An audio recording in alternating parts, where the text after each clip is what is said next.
meus amores, tudo bem com vocês? Hoje é quarta-feira, dia da nossa aulinha de história e caligrafia, tá? A gente tá fazendo história e caligrafia nas quartas também, tá bom?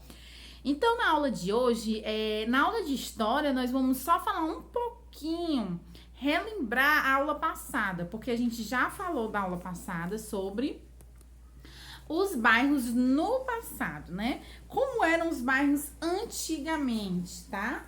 A tia já falou sobre essa aula aqui, já explicou pra vocês, já passou a atividade no caderno falando sobre os bairros e a gente vai só relembrar um pouquinho. Como as provas estão chegando, é bom sempre a gente dar uma relembrada nos conteúdos para que vocês não se confundam, não tenham nenhuma dificuldade, nenhuma dúvida na hora de fazer as provas, certo? Então, os bairros no passado, como a tia já falou, eles eram bem diferentes. Claro, né? Eles eram bem diferentes do que a gente vê hoje em dia. Até porque o tempo passa, as coisas se modificam, né? As tecnologias vão chegando e vão aprimorando as coisas para o nosso bem-estar, né? Para melhorar o nosso bem-estar.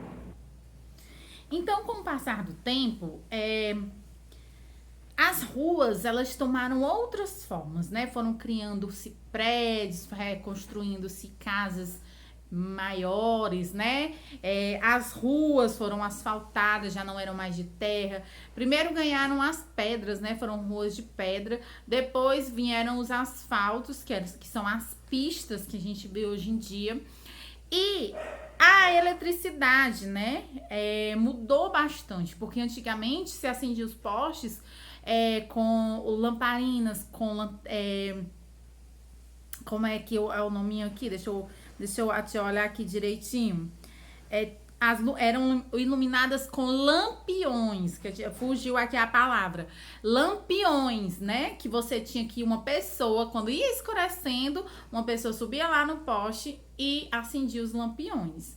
Então, nem todas as ruas tinham lampiões e elas eram bastante escuras, coisas que não acontecem hoje em dia, pelo menos não é para acontecer. Todas as ruas devem ter iluminação pública, até porque nós pagamos por esse serviço, certo?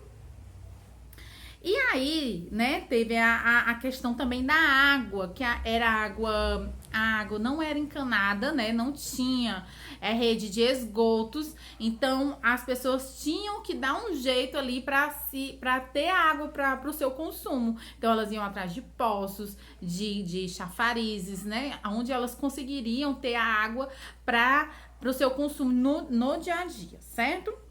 Então, a tia vai fazer aí, ó, um caderno, uma atividadezinha de caderno, vai postar lá no grupo pra vocês fazerem, tá certo? Vocês vão ver que são só duas questõezinhas bem facinha e a tia vai colocar lá, não tem nada demais, são duas questões pra vocês pesquisarem. Lá no grupo vai estar lá bem direitinho pra vocês, tá bom? E aí, nós vamos passar para a nossa aula de caligrafia, que nós vamos falar sobre vírgula.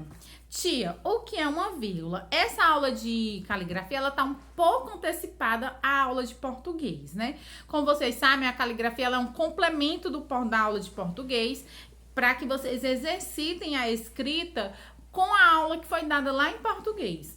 Porém, essa aula de vírgula a tia ainda não deu, né? Vai ser na próxima semana. E aí, a vírgula, ela é uma pontuação, né? É um sinal de pontuação que você usa pra quê, tá? Pra você dar uma pequena pausa em uma determinada frase, tá? Pra dar uma pausa ou para separar itens, né? Por exemplo, eu quero falar que eu tenho várias coisas e aí, pra eu separar essas coisas uma da outra, eu uso a vírgula. E aí, o que é que vocês vão fazer?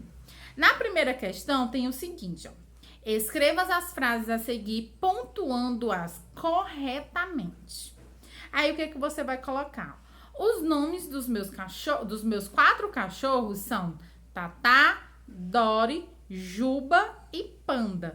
Então, você vai colocar as vírgulas aí. Onde é que você vai colocar as vírgulas? Depois de Tatá, Dori e depois de Dori, né? Porque depois de Juba, ela bota o E pra fechar. Então, ela tem aí 4 cachorros, que é a Tatá, a Dory, o Juba e a Panda. Então, pra gente separar o nome dos animais, você precisa colocar a vírgula. Então, você vai colocar a vírgula 2 vezes.